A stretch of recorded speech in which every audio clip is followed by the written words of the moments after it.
નમસ્કાર વિદ્યાર્થી મિત્રો, આપનું સ્વાગત છે આપણી ચેનલમાં। જો તમે ટાટ સેકન્ડરી હાયર સેકન્ડરીની તૈયારી કરી રહ્યા હો તો આ વિડીયો તમારા માટે છે। તો વિડીયોને લાઇક, કમેન્ટ અને શેર જરૂર કરી દેજો અને ચેનલને સબસ્ક્રાઈબ જરૂર કરી દેજો। તો હવે આપણે કરંટ અફેર્સ જોવાના છે। સાપ્તાહિક સારાંશ જે 14થી 20 ડિસેમ્બર 2025 દરમિયાન જે મહત્ત્વની બાબતો છે એ આપણે જે સ્પર્ધાત્મક પરીક્ષા માટે ખૂબ જ ઉપયોગી રહેતું હોય છે એ આપણે જોવાના છે, બરાબર। તો સૌથી પહેલાં અહીંયા વિડીયોને તમે લાઈક જરૂર કરી દેજો। તો અહીંયા પહેલું વાત કરેલી છે કે રાજદ્વારી ગતિવિધિ એટલે કે વડાપ્રધાનની જોર્ડન, ઇથોપિયા અને ઓમાનની મહત્ત્વપૂર્ણ મુલાકાત કરી હતી, બરાબર, તમને ખ્યાલ હશે। એમાં સર્વોચ્ચ નાગરિક સન્માન ઇથોપિયામાં ધ ગ્રેટ ઓનર નિશાન ઓફ ઇથોપિયા અને ઓમાનમાં ઓર્ડર ઓફ ઓમાન એ સર્વોચ્ચ નાગરિક સન્માન પ્રાપ્ત થયેલ છે। તો અહીંયા વડાપ્રધાન શ્રી નરેન્દ્રભાઈ મોદીએ પશ્ચિમ એશિયા અને આફ્રિકા સાથે ભારતના જે વેપાર અને સુરક્ષા સંબંધોને મજબૂત કરવાના ઉદ્દેશ્ય સાથે 3 દેશોની મુલાકાત લીધી હતી। આ મુલાકાત એ વૈશ્વિક ભૂરાજકીય અનિશ્ચિતતાઓ વચ્ચે ભારતના વ્યૂહાત્મક જોડાણને વિસ્તારવાના પ્રયાસોને એક અહીંયા ભાગ હતો, બરાબર। અને આ મુલાકાત દરમિયાન શું વાત કરી હતી તો કે વેપાર, રોકાણ અને વ્યૂહાત્મક સહયોગ અને પ્રાદેશિક મુદ્દાઓ પર એમને ઊંડાણપૂર્વક અહીંયા ચર્ચા કરવામાં આવી હતી। અહીંયા વાત કરીએ તો સર્વોચ્ચ નાગરિક સન્માનમાં આપણે 2 વાત કરી કે ઇથોપિયા અને ઓમાન માટે, બરાબર। તો આ સન્માનનો એ દ્વિપક્ષીય સંબંધોને બંને બાજુના જે પક્ષ હોય, બરાબર, એ બંને જે પક્ષ છે ભારત અને ઇથોપિયા હોય, ઓમાન હોય, બરાબર, તો એ બંને પક્ષોને દ્વિપક્ષીય સંબંધોને મજબૂત બનાવવા માટે વડાપ્રધાનના યોગદાનની અહીંયા સ્વીકૃતિ દર્શાવી છે, બરાબર। તો આ પણ આપણે યાદ રાખવાનું છે કરંટ અફેર્સ। ત્યાર પછી આપણે આગળ વાત કરીએ તો અહીંયા ભારત અને ઓમાન સેપા શું છે તો સેપા એક વ્યાપક આર્થિક ભાગીદારી કરાર છે। એમાં ગલ્ફ ક્ષેત્રમાં ભારતની આર્થિક ભાગીદારીમાં એક નવું સીમાચિહ્ન જોવા મળ્યું છે। તો અહીંયા જે સેપા શું છે તો અહીંયા લખ્યું છે કે વ્યાપક આર્થિક ભાગીદારી કરાર એટલે કે સેપા એ એક મુક્ત વેપાર કરાર છે જેની અંદર શું શું વસ્તુ આવે કે માલ સામાન હોય, સેવાઓ હોય, રોકાણ હોય અને આર્થિક સહયોગના અન્ય ક્ષેત્રોને પણ આવરી લેવાની આવતા હોય છે, બરાબર। ત્યાર પછી મુખ્ય જોગવાઈઓ શું કરેલી છે તો 0% એટલે કે શૂન્ય ડ્યુટી એક્સેસ, બરાબર, 0 ડ્યુટી એક્સેસ। એમાં ઓમાને શું કર્યું છે કે ઓમાને તેની 98.08% ટેરિફ લાઇન પર શૂન્ય ડ્યુટી પહોંચ આપી છે અને જે ભારતના 99.38% નિકાસને અહીંયા આવરી લે છે। બીજી મુખ્ય જોગવાઈ શું કરે છે કે તાત્કાલિક લાભ એટલે કે આપણને ઇમિડિયેટ બેનિફિટ મળી રહે।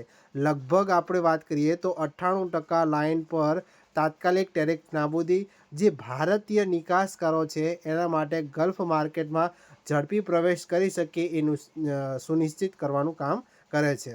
ત્યાર પછી રોજગાર સર્જન કરશે, બરાબર, કે ભારતીય કંપનીઓ માટે ઓમાનમાં 100% શું કરશે વિદેશી સીધા રોકાણ એટલે કે FDI, બરાબર, સીધું રોકાણની વાત કરેલી છે અને 50% સુધી શું કરશે ભારતીય નાગરિકોને રોજગાર આપવાની અહીંયા મંજૂરી આપેલી છે। અગાઉ શું હતી એની અગાઉની મંજૂરી કેટલી હતી 20% હતી અને હવે અહીંયા શું છે 50% સુધી વાત કરેલી છે।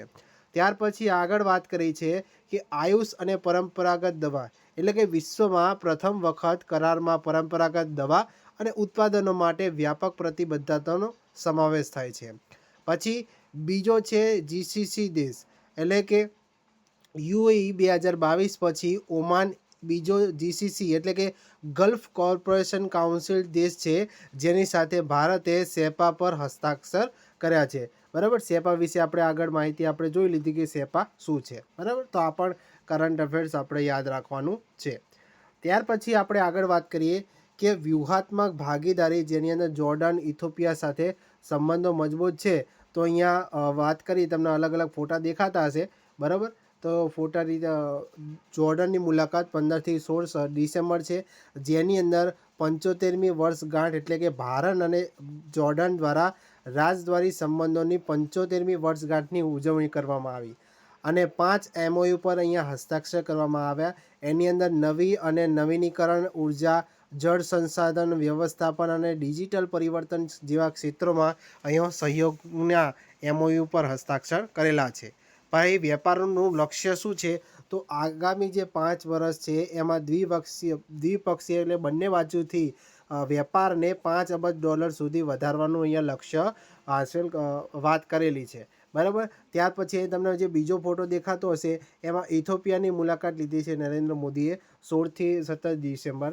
એની અંદર શું વાત કરેલી છે કે વ્યૂહાત્મક ભાગીદારી એટલે કે સંબંધોને વ્યૂહાત્મક ભાગીદારીના સ્તરે ઉન્નત કરાયા છે. એની અંદર વાત કરીએ તો ઐતિહાસિક સંબોધન એટલે કે વડાપ્રધાને ઇથોપિયન સંસદના સંયુક્ત સત્રને અહીંયા સંબોધિત કર્યું હતું. અહીંયા વાત કરીએ તો 8 કરારો, એમાં ડેટા સેન્ટરની સ્થાપના, કસ્ટમ સહકાર અને યુએનની શાંતિ રક્ષા તાલીમ જેવા ક્ષેત્રોમાં કરાર એમને કરેલા છે. ત્યાર પછી આગળ વાત કરીએ તો અન્ય આંતરરાષ્ટ્રીય સમાચાર વિશે વાત કરીએ તો ચીલીના નવા રાષ્ટ્રપતિ જોસ એન્ટોનિયો કાસ્ટ ચીલીના નવા રાષ્ટ્રપતિ તરીકે ચૂંટાયા છે. ત્યાર પછી આગળ વાત કરીએ તો ડેઝર્ટ સાયક્લોન 2 કવાયત એટલે કે ભારત અને UAE વચ્ચે આબુધાબીમાં સંયુક્ત લશ્કરી કવાયત હાથ ધરવામાં આવી છે. તો આ પણ કરંટ આપણે યાદ રાખવાનું રહેશે. ત્યાર પછી આપણે આગળ જઈએ છીએ શાસનમાં પરિવર્તન એટલે કે વિકસિત ભારત રોજગાર અને આજીવિકા મિશન ગ્રામીણ VB ગ્રામ બિલ 2025. તો આની અંદર શું વાત કરેલ છે? તો સૌ પહેલાં પરિચય જોઈએ કે સંસદ દ્વારા પસાર કરાયેલા બિલ મહાત્મા ગાંધી રાષ્ટ્રીય ગ્રામીણ રોજગાર ગેરંટી અધિનિયમ 2005 મનરેગાનું સ્થાન લેશે. તેનો ઉદ્દેશ્ય શું રહેશે કે વિકસિત ભારત 2047 બરાબર 2047 સુધી વિકસિત ભારતની વાત કરેલી છે નો વિઝનને અનુરૂપ ગ્રામીણ વિકાસ માટે એક નવું જ માળખું બનાવવાની વાત કરેલી છે. તો મનરેગાની અંદર જે મુખ્ય ફેરફારો શું થવાના છે? તો કી ચેન્જ એરિયાઝ છે અને નવા જે VB ગ્રામ પ્રોવિઝન છે નવા એડ કરાયા છે. તો અહીંયા શું વાત કરેલી છે? કી ચેન્જીસ એરિયા રોજગારની ગેરંટી એટલે કે ગ્રામીણ પરિવારોને દર વર્ષે 100 દિવસને બદલે 125 દિવસની વેતન રોજગાર ગેરંટીની વાત કરેલી છે. ત્યાર પછી આગળ વાત કરીએ તો ભંડોળની વહેંચણી એટલે કે કેન્દ્ર અને રાજ્ય સરકાર વચ્ચે ખર્ચની વહેંચણી માટે 60-40% રેશિયો રહેશે. બરાબર. એટલે કે કેન્દ્ર કેટલો 60% આપશે અને 40% રાજ્ય એની ફાળવણી કરશે. એ બંનેનો 60-40નો ગુણોત્તર થશે. અગાઉ મોટા ભાગનો ખર્ચ છે એ કેન્દ્ર ઉઠાવતું હતું, પણ પૂર્વોત્તર અને હિમાલયન જે રાજ્યો છે એ માટે ગુણોત્તર છે એ 90-10નો રહેશે. એટલે કે 90% કેન્દ્ર અને 10% રાજ્ય ફાળવશે. બરાબર. વહીવટી ખર્ચની વાત કરીએ તો વહીવટી ખર્ચની મર્યાદા 6%થી વધારીને કેટલી કરી છે? 9% કરી દીધી છે. બરાબર. જે વધુ સારી દેખરેખ અને અમલીકરણ માટે અહીંયા કરવામાં આવી છે. ત્યાર પછી આગળ વાત કરીએ તો કામ સ્થગિત કરવાની સત્તા વાત કરી છે. તો એ રાજ્યોને વાવણી અને લણણી ઋતુઓ દરમિયાન 60 દિવસ સુધી યોજના સ્થગિત કરવાની સત્તા આપવામાં આવી છે. આ અમલીકરણની વાત કરીએ તો કેન્દ્રીય ગ્રામીણ વિકાસ મંત્રી શ્રી શિવરાજસિંહ ચૌહાણ દ્વારા લોકસભામાં આ રજૂ કરાયું છે. તો આ પણ જો પૂછાય તમને તો પણ આ તમારે યાદ રાખવાનું રહેશે. બરાબર. કરંટ જે પણ તમારે કરંટ અફેર્સ પૂછાતા હોય છે ગવર્મેન્ટ એક્ઝામમાં તો એમાં પણ આ તમારે ઉપયોગી રહેશે. બરાબર. ત્યાર પછી આગળ વાત કરીએ તો નિમણૂકની વાત કરીએ તો શ્રી રાજકુમાર ગોયલ એ નવા મુખ્ય માહિતી કમિશનર એટલે કે CIC તરીકે ચૂંટાયા છે. બરાબર. CIC તરીકે એપોઇન્ટ થયા છે. તો અહીંયા રાષ્ટ્રપતિ મુર્મુ દેખાય છે તમને. તો રાષ્ટ્રપતિ શ્રીમતી દ્રૌપદી મુર્મુએ શ્રી રાજકુમાર ગોયલને અહીંયા દેખાય છે તમને એક કેન્દ્રીય માહિતી આયોગમાં નવા મુખ્ય માહિતી કમિશનર તરીકે એમને શપથ લેવડાવ્યા છે અને તેમણે શ્રી હીરાલાલ સમરિયાનું સ્થાન લીધું છે. બરાબર. તો એ પણ આપણે ખાસ યાદ રાખીશું. શ્રી ગોયલ છે એ 1990ની બેચના અગમૂત કેડરના નિવૃત્ત IAS અધિકારી છે. બરાબર. ત્યાર પછી હવે એની આગળ માહિતી જોઈએ તો અહીંયા આપણે તમે જોઈ શકો છો કે કેન્દ્રીય માહિતી આયોગ એટલે કે CIC વિશે વધુ માહિતી છે કે એની સ્થાપના ક્યારે થઈ? તો માહિતી અધિકાર અધિનિયમ 2005ની કલમ 12 હેઠળ 12 ઓક્ટોબર 2005ના રોજ સ્થાપના કરવામાં આવી. આથી તે એક એવી વૈધાનિક સંસ્થા એટલે કે સ્ટેચ્યુટરી બોડી તરીકે ઓળખવામાં આવે છે. એનું માળખાની વાત કરીએ તો માળખું છે એક મુખ્ય માહિતી કમિશનર અને વધુમાં વધુ 10 માહિતી કમિશનરની વાત કરેલી છે. નિમણૂકની વાત કરીએ તો રાષ્ટ્રપતિ દ્વારા એક સમિતિની ભલામણ પર કરવામાં આવી છે, જેમાં અધ્યક્ષ તરીકે વડાપ્રધાન, લોકસભામાં વિરોધ પક્ષના નેતા અને વડાપ્રધાન દ્વારા નામાંકિત કેન્દ્રીય કેબિનેટ મંત્રીનો પણ અહીંયા સમાવેશ થતો જોવા મળે છે. કાર્યકાળની વાત કરીએ તો એમાં માહિતી અધિકાર એટલે કે સુધારા અધિનિયમ 2019 મુજબ કાર્યકાળ એ કેન્દ્ર સરકાર દ્વારા નિર્ધારિત કરવામાં આવશે. બરાબર, એ પણ આપણે યાદ રાખીશું. ત્યાર પછી આગળનું કરંટ જોઈએ તો ગુજરાતની આર્થિક છલાંગ માથાદીઠ આવક પ્રથમ વખત 3 લાખને પાર થઈ છે. બરાબર, પ્રમુખ સિદ્ધિઓ શું છે તો અહીંયા 3,957 એટલે કે ગુજરાતની માથાદીઠ આવક પ્રથમ વખત 3,957 પર પહોંચી છે. બરાબર, એની અંદર 24.62 લાખ કરોડ જે છે એ રાજ્યનું જીએસડીપી 2011-12માં 6.16 લાખ કરોડથી વધીને 2023-24માં 24.62 લાખ કરોડ થયું છે. પાંચમું એટલે કે મહારાષ્ટ્ર, તમિલનાડુ, ઉત્તર પ્રદેશ, કર્ણાટક પછી ગુજરાત છે ભારતનું 5મું સૌથી મોટું અર્થતંત્ર હવે ધરાવે છે. બરાબર, ત્યાર પછી 2012-13 અને 12-13થી 23-24 દરમિયાન ગુજરાતે 8.42% સરેરાશ વાસ્તવિક વૃદ્ધિ દર હાંસલ કર્યો છે, જેમાં 10 લાખ કરોડથી વધુના અર્થતંત્રવાળા રાજ્યોમાં સૌથી વધારે જોવા મળે છે. અહીંયા તમને એક ચાર્ટ દર્શાવે છે કે આર્થિક માળખું દર્શાવ્યું છે 2023-24માં. અહીંયા તમને જે આટલો ભાગ દર્શાવેલો છે એ મેન્યુફેક્ચરિંગ સેક્ટર છે, એમાં 7.43 લાખ કરોડ છે. કૃષિ અને સંલગ્ન ક્ષેત્રો છે એમાં 2.69 લાખ કરોડ અહીંયા આટલો ભાગ જોવા મળે છે. બરાબર, જીએસડીપીની વસ્તુ વાત કરેલી છે. પછી આટલો જે ભાગ છે એ સેવા ક્ષેત્ર છે 7.81 લાખ કરોડ. બરાબર, જીએસડીપીનું આ આર્થિક માળખું આ પ્રમાણે જોવા મળે છે. ત્યાર પછી આગળ વાત કરીએ એઆઈ વિશે પણ અહીંયા માહિતી આપેલી છે કે એઆઈનો ભારતમાં દબદબો છે. ગ્લોબલ એઆઈ વાઇબ્રન્સી ઇન્ડેક્સમાં ભારત છે એ અત્યારે 3જા નંબરે ચાલી રહ્યું છે. બરાબર, 2023માં શું હતું, 7મા સ્થાને હતું અને 7મા સ્થાનેથી શું કર્યું છે એ સીધું છલાંગ માર્યું છે. બરાબર, 3જા સ્થાને શું છે, સ્કોર કેટલો 21.59 છે. પહેલા નંબર પર યુએસએ છે, એનો સ્કોર 78.60 છે. ચાઇના છે બીજા નંબર પર આવેલું છે, સ્કોર 36.95 છે. બરાબર, તો જે સ્ટેનફોર્ડ યુનિવર્સિટી દ્વારા જે પ્રકાશિત થાય છે ગ્લોબલ એઆઈ વાઇબ્રન્સી ઇન્ડેક્સ 2024માં ભારતનું સ્થાન 3જું જોવા મળે છે. બરાબર, એનું મહત્ત્વ શું છે તો આ રેન્કિંગ છે સંશોધન અને વિકાસ, પ્રતિભા, આર્થિક પ્રવૃત્તિ, શાસન જેવા માપદંડો પર આધારિત હોય છે અને તે દર્શાવે છે કે ભારત એક વૈશ્વિક એઆઈ પાવર હાઉસ તરીકે ઝડપથી ઉભરી રહ્યું છે. બરાબર, ત્યાર પછી હવે આપણે આગળ વાત કરીએ કે અંતરિક્ષમાં નવી ક્ષિતિજો અને પડકારો. તો અહીંયા ગૂગલ વિશે વાત કરી છે કે ગૂગલનું પ્રોજેક્ટ સન કેપ્ચર શું છે, કે ઉદ્દેશ્ય શું છે આ પ્રોજેક્ટનું, તો 2027 સુધીમાં અંતરિક્ષ આધારિત ડેટા સેન્ટરનું પરીક્ષણ કરવું. ટેકનોલોજીની વાત કરીએ તો આ પ્રોજેક્ટ નાના ઉપગ્રહો પર ગૂગલની કસ્ટમ ટેન્સર પ્રોસેસિંગ યુનિટ એટલે કે આપણે ટીપીયુ તરીકે ઓળખીએ એ ચિપ્સ તૈનાત કરશે અને ઉપગ્રહો છે એ લેસર આધારિત ઓપ્ટિકલ લિંક્સ દ્વારા એકબીજા સાથે જોડાશે. એનો લાભ શું થશે તો કે સ્વચ્છ સૌર સંચાલિત કમ્પ્યુટરિંગ પૃથ્વી આધારિત ડેટા સેન્ટરો પર દબાણ ઘટાડશે અને કુદરતી આફતો સામે ડિજિટલ ઇન્ફ્રાસ્ટ્રક્ચરને આપણે વધુ સ્થિતિસ્થાપક બનાવી શકીશું.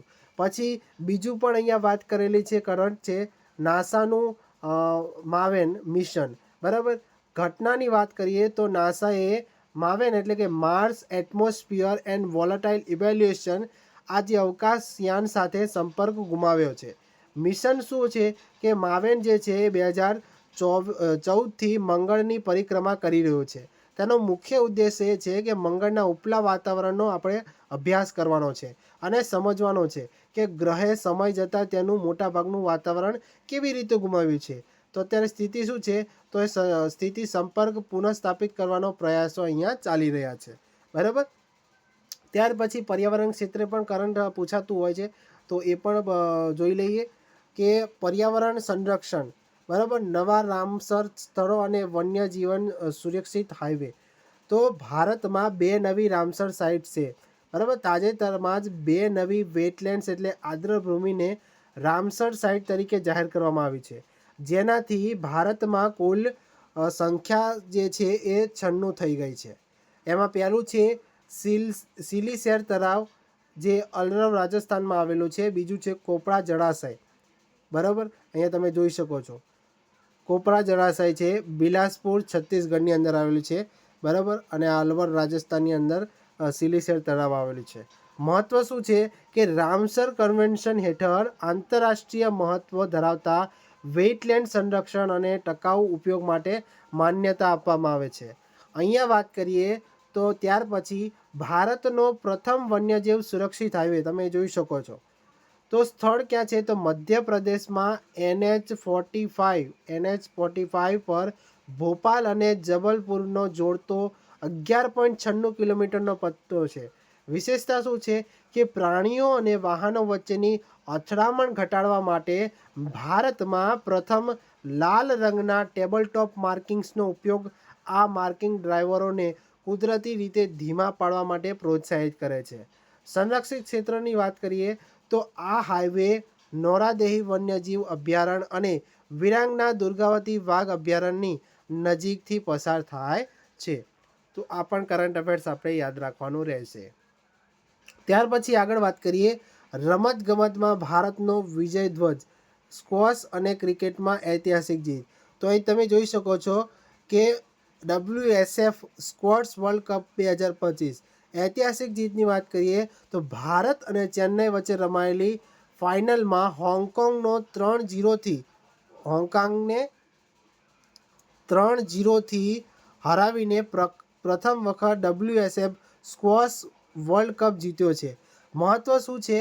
તો અહીંયા આ જે વિજય આંતરરાષ્ટ્રીય સ્ક્વોશમાં ભારતની વધતી શક્તિ અને પ્રતિષ્ઠા અહીંયા દર્શાવે છે. બીજી બાજુ તમે જોઈ રહ્યા છો જે ફોટો દેખાય છે એમાં સૈયદ મુશ્તાક અલી ટ્રોફી 2025 છે, T20 ક્રિકેટ છે, બરાબર. તો એમાં ચેમ્પિયન્સ કોણ બન્યું છે? ઝારખંડે ફાઇનલ હરિયાણાને હરાવીને ટ્રોફી જીતી છે.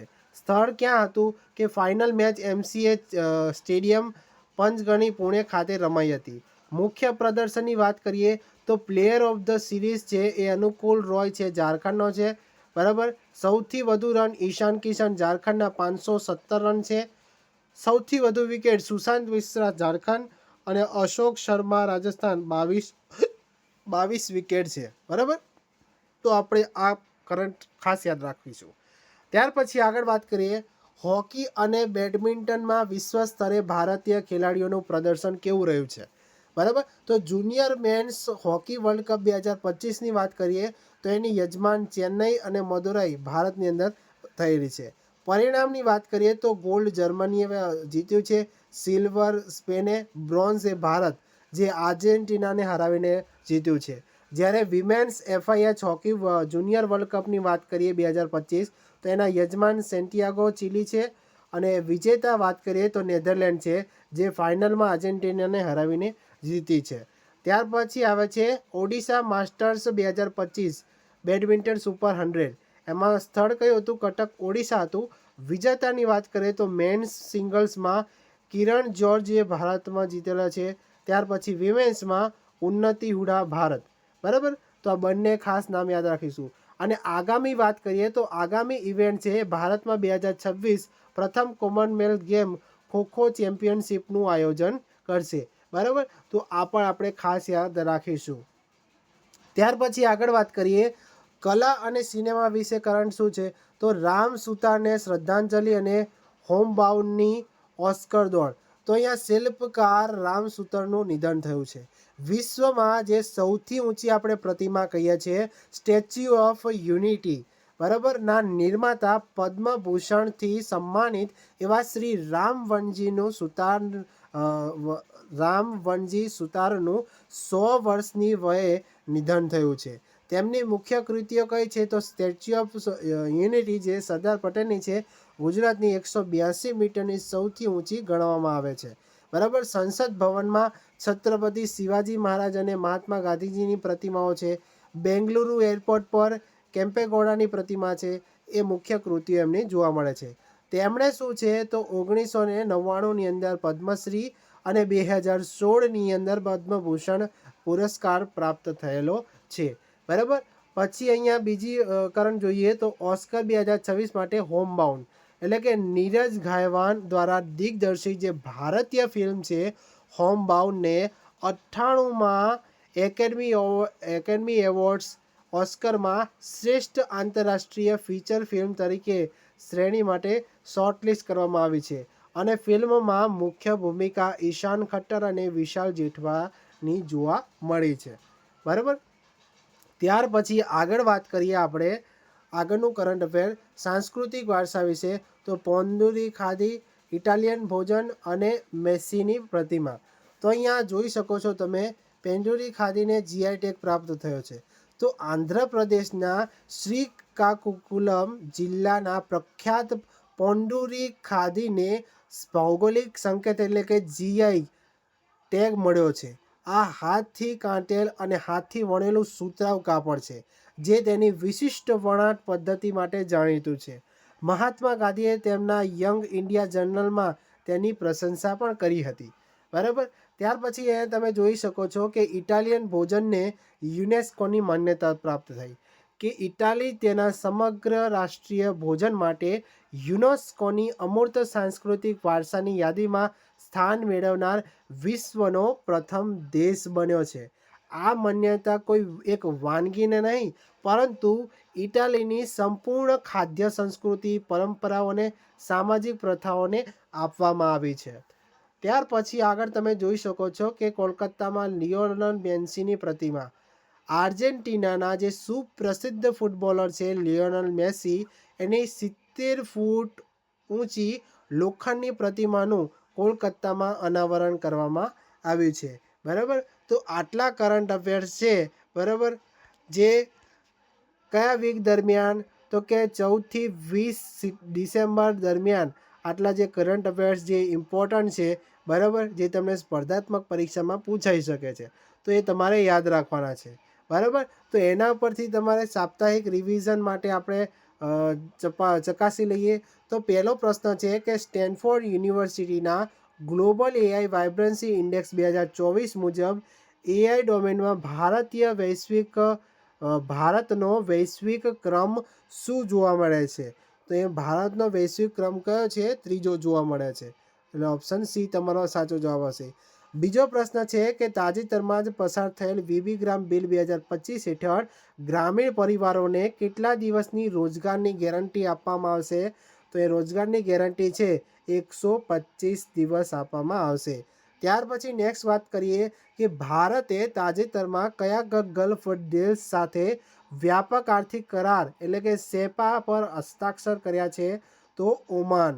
નેક્સ્ટ ક્વેશ્ચન જોઈએ. સ્ટેચ્યુ ઓફ યુનિટીના શિલ્પકાર કોણ હતા જેમનું તાજેતરમાં જ 100 વર્ષની વયે નિધન થયું છે? તો એમને કોણ છે? રામ વી સુતાર. બરાબર. નેક્સ્ટ ક્વેશ્ચન જોઈએ. ભારતે પ્રથમ વખત WSF સ્ક્વોશ વર્લ્ડ કપ 2025 જીત્યો છે. આ ટુર્નામેન્ટ ક્યાં યોજાઈ હતી? તો ચેન્નઈની અંદર. હવે જો તમે પણ આવા કરંટ અફેર્સ વધારે જોવા માંગતા હોય તો કમેન્ટ કરીને જણાવો અને હજુ સુધી આ ચેનલને સબસ્ક્રાઈબ ના કરી હોય તો ચેનલને સબસ્ક્રાઈબ જરૂર કરી દેજો કેમ કે હવેથી તમને કરંટ અફેર્સ પણ જોવા મળશે. બરાબર. તો તમારે દરરોજ કરંટ અફેર્સની એક અલગ PDF પ્લેલિસ્ટ બનાવી દઉં છું. ત્યાં જઈને તમે દરરોજ અઠવાડિયે જે પણ કરંટ અફેર્સ આવતા હોય છે અથવા દરરોજનું જે પ્રમાણે યોગ્ય રહેશે તમારા માટે એ પ્રમાણે હું બનાવીને તમારે મૂકતો રહીશ. બરાબર. તો ચેનલને સબસ્ક્રાઈબ કરી લેજો અને વિડીયોને લાઇક, કમેન્ટ અને શેર જરૂર કરી દેજો. ફરી મળીશું આવા નવા વિડીયો સાથે. જય હિન્દ, જય ભારત.